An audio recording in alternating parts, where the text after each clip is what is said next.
Hello दोस्तों, आज हम बात करने वाले हैं सॉइल मैकेनिक्स के एक इम्पोर्टेंट चैप्टर जो कि हमारे पास रहने वाला है। सॉइल मैकेनिक्स के इम्पोर्टेंट डेफिनेशन और उनके रिलेशनशिप के बारे में। तो आज हम इनके पीवाईक्यू के बारे में बात करेंगे जो कि अभी तक आरआरबी जेई, एसएससी जेई तथा स्टेट पीएससी में पूछे गए हैं। तो आप चलते हैं आज की वीडियो देखते हैं और वीडियो को लास्ट तक जरूर देखना। अगर वीडियो अच्छी लगे तो वीडियो को लाइक और चैनल को सब्सक्राइब करना मत भूलना। तो चलते हैं आज के अपने क्वेश्चनों की तरफ। आज का फर्स्ट क्वेश्चन है हमारे पास। हमें क्वेश्चन पूछा गया है, the relationship between the porosity and void ratio E is given by. तो हमारे पोरोसिटी और वॉइड रेशियो में क्या रिलेशनशिप होता है। तो हमारे पास अगर बोला जाए एन इक्वल टू हमारे होता है पोरोसिटी इक्वल टू होता है ई अपॉन 1+E। तो किसी वाले फॉर्मूले दे रखा है, ये ऑप्शन नंबर सी इसका सही आंसर हो जाएगा। जहाँ ई हमारा वॉइड रेशियो हो गया, एन हमारा पोरोसिटी हो गया, तो ऑप्शन नंबर सी इसका सही आंसर हो जाएगा।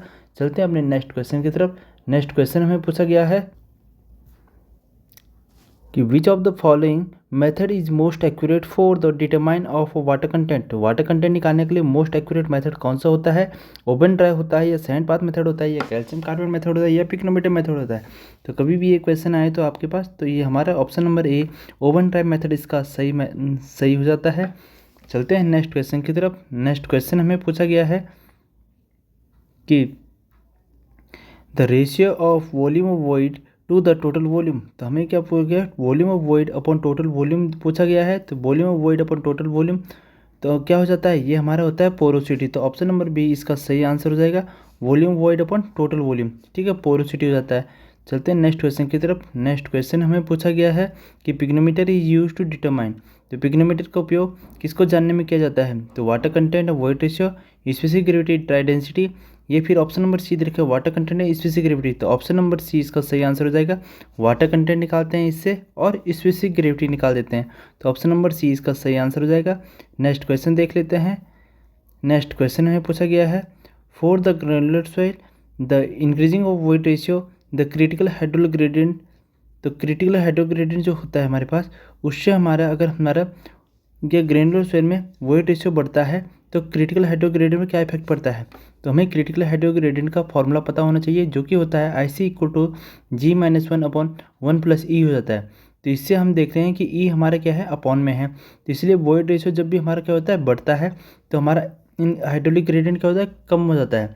तो इसका ऑप्शन नंबर ए सही आंसर हो जाएगा। क्या होता है, हाइड्रोलिक ग्रेडियंट घट जाता है। तो चलते हैं नेक्स्ट क्वेश्चन की तरफ। नेक्स्ट क्वेश्चन हमें पूछा गया है कि a sample of a saturated clay has a porosity हमें दे रखी है। पोरोसिटी हमें दे रखी है, पोरोसिटी का हम एन से दिखा देते हैं, एंड वॉइड रेशियो। तो वॉइड रेशियो हमें बताना है। तो पोरोसिटी और वॉइड रेशियो में क्या रिलेशन होता है, जो हमारा वॉइड रेशियो इक्वल टू होता है और n/1 तो 1 - n हो जाता है।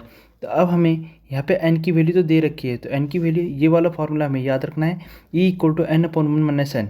तो हमें जब हमें n की वैल्यू दे रखी है तो n की वैल्यू हम रख देंगे, तो हमारे पास कितना आ जाएगा, E की वैल्यू कितना आ जाएगी, 1.283 आ जाएगी। तो ऑप्शन नंबर ए इसका सही आंसर हो जाएगा। चलते हैं नेक्स्ट क्वेश्चन की तरफ। तो नेक्स्ट क्वेश्चन हमें पूछा गया है, the ratio of weight of water. तो वेट ऑफ वाटर हमें दे रखा है अपॉन वेट ऑफ सॉलिड दे रखा है। Weight of water upon weight of solid, तो हमारा क्या हो जाता है, ये बढ़ जाता है water content. Weight of water upon weight of solid, water content. तो ऑप्शन नंबर बी इसका सही आंसर हो जाएगा। चलते हैं नेक्स्ट क्वेश्चन की तरफ।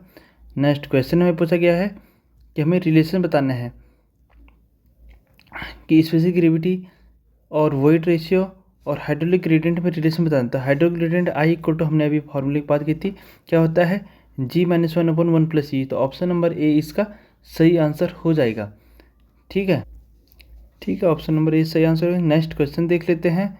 नेक्स्ट क्वेश्चन हमें पूछा गया है कि हमें ये मैच द फॉलोइंग करना है। तो हमें पोरोसिटी क्या होती है, पोरोसिटी की बात हमने क्या की थी, volume of void upon total volume. तो अब कहाँ पे दे रखा है, वॉल्यूम ऑफ वॉइड अपन ये दे रखा है। तो ऑप्शन नंबर ए हो जाएगा, ए का ए ही सही है।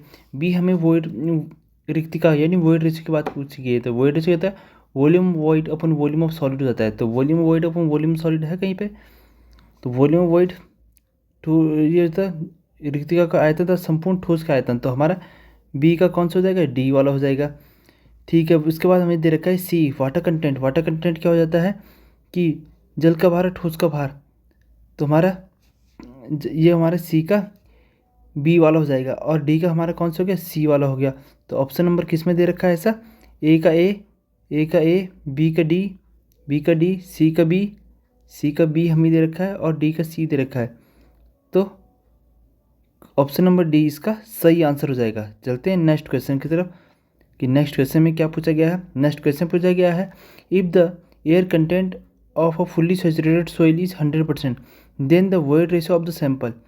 अगर हमारे पास क्या है, एयर कंटेंट फुल्ली सैचुरेटेड है तो saturated mass is 100%, then the weight ratio of sample क्या होता है, पूरी तरह संतुलित मृदा होगी हमारे पास, उसका द्रव्यमान पानी की मात्रा 100 है। तो नमूने में रिक्तिका का अनुपात कितना होगा। हमेशा क्या हो जाता है, जब भी हमारा सैचुरेटेड कंप्लीट हो जाता है, जब पानी की मात्रा पूरी तरह पानी से भरा हुआ होता है, तो हमारी क्या, तो वेट रेशियो की वैल्यू क्या होती है, इंपॉर्टेंट क्वेश्चन है, क्या हो जाते हैं, equal to the specific gravity of soil. तो ऑप्शन नंबर बी इसका सही आंसर हो जाएगा। ठीक है, तो नेक्स्ट क्वेश्चन की तरफ देख चलते हैं। नेक्स्ट क्वेश्चन हमें पूछा गया है कि the relation between the weight ratio E degree of saturation S of the soil. तो हमें याद रखना है एस इक्वल टू हो जाता है W G, S equal to W G. अगर हम ई की वैल्यू देखें, ई इक्वल टू क्या हो जाएगा, डब्ल्यू जी अपॉन एस हो जाएगा। तो किस में दे रखा है ये, ऑप्शन नंबर बी में दे रखा है। तो ऑप्शन नंबर बी हमारा सही आंसर हो जाएगा। नेक्स्ट क्वेश्चन देख लेते हैं कि नेक्स्ट क्वेश्चन क्या पूछा गया है। हमें पूछा गया है कि अ सॉइल सैंपल हैज़ पोरोसिटी की वैल्यू दे रखी है 40%, ठीक है, एंड ग्रेविटी की वैल्यू दे रखी है 2.70, ड्राई डेंसिटी ऑफ सॉइल, ठीक है, इतनी दे रखी है। तो मृदा में हमें पोरोसिटी दे रखी है, तो हमें ड्राई डेंसिटी हमें निकालनी है। ठीक है, स्पेसिफिक ग्रेविटी दे रखी है, पोरोसिटी दे रखी है और ड्राई डेंसिटी निकालनी है। तो हमें पहले ड्राई डेंसिटी के लिए, ड्राई डेंसिटी का फॉर्मूला क्या होता है, ड्राई डेंसिटी कोट होता है जी गामा डब्लू 1 + ई, जी गामा डब्लू 1 + ई। तो पहले हमें ई की वैल्यू निकालनी पड़ेगी। ई की वैल्यू हम कैसे निकाल सकते हैं, ई कोट होता है n/1 - n।